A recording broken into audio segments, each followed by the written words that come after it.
Chitafadans here with an upgrade from the previous episode.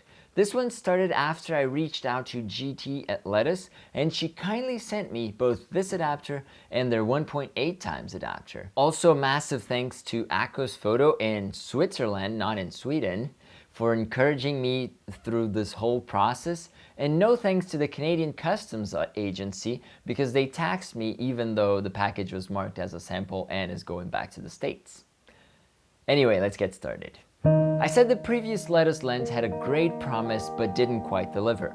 This one is a whole different story. This is the adapter I used to shoot This Is Scope, and I got a lot of people believing I had actually made a super wide anamorphic lens. It's much smaller than the previous version while improving on image quality and addressing the issue of uneven stretch across the frame, aka mumps. You can go a lot wider, and the only turnoff for me is it's still double focus. If you're quick, you can still get by with most shots, even double focusing. I had 2 follow focuses on my rig.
This adapter was a big surprise. While I was expecting slight improvements over the previous version in terms of mechanics and size, there was a major overhaul to it, optics included. Focus still doesn't show distances, ranging now from -8 to +8, and it's still reversed Nikon style, which I think are aspects that could be improved.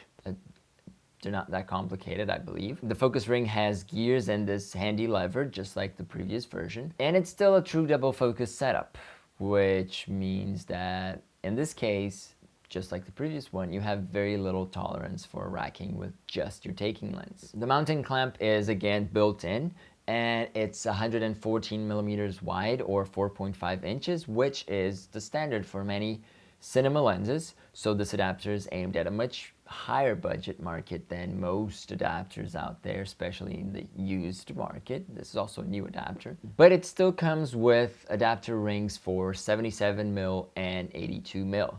Also, if you don't want these, or if you want to match any other accessories you have to 114mm front diameter, you can get your step rings from SimMod Lens, since they just came up with the new 114mm rings. The base also has a hole for a 1/4 of an inch screw, and that allows you to mount it to rails. And the square shape makes it a lot smaller than the previous one, even though the weight barely changes. This one is 930 grams, but it's now much easier to align if you're not using the rails. I have never seen this adapter on eBay. You can only get it at B&H Photo and Letus's website. They cost about $2,700, and they come with this gigantic matte box that I didn't use in any of my testing, and I don't know if I would actually use it ever. Image quality is superior to its predecessor, and while the glass from the previous one was a straight up copy from the LA7200,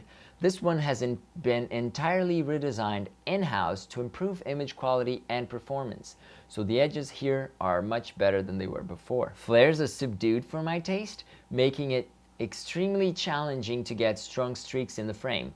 They're also bluish sci-fi. On the phone with Letus, they said that if you really insist, they can make different levels of coating. I would get a high flare. Vignetting is where this adapter kills everything else out there.